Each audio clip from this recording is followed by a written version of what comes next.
वफ़ाक़ी हुकूमत IMF जो एक वधीक शर्त पूरो कंदे उन ते अमल दरामद शुरू करे छॾियो आहे। IMF 17 खां 22 ग्रेड ताईं जे ऑफिसरनि ऐं संदनि ख़ानदाननि जे असासनि जा तफ़सील पधिरा करण जो शर्त रखियो हो, जंहिं खां पोइ वफ़ाक़ी सरकार उन शर्त ते अमल दरामद लाइ नोटिफिकेशन जारी करे छॾियो आहे।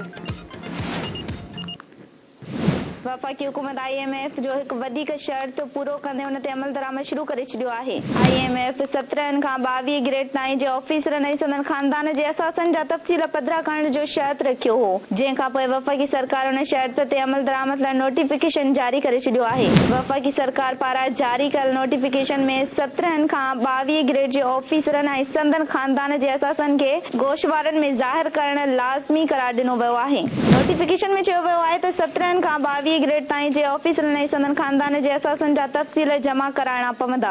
नोटिफिकेशन मूजिब सरकारी ऑफिसरनि खे अंदरूनी ऐं ॿाहिरियनि मुल्कनि जा बि असासा ज़ाहिर करणा पवंदा। उन अमल सां सरकारी ऑफिसरनि जी बेनामी मिल्कियत जी मुकमल रोकथाम थी सघंदी ऐं संदनि असासा मनी लॉन्ड्रिंग खां क्लियर थी सघंदा। वाज़ेह रहे त IMF किस्त जारी करण लाइ पाकिस्तान आॾो मुख़्तलिफ़ सख़्त शर्त रखिया आहिनि, जिन मां 17 खां 22 ग्रेड ताईं जे ऑफिसरनि ऐं संदनि ख़ानदान जे असासनि जा तफ़सील पधिरा करण जो बि शर्त रखियो वियो हो।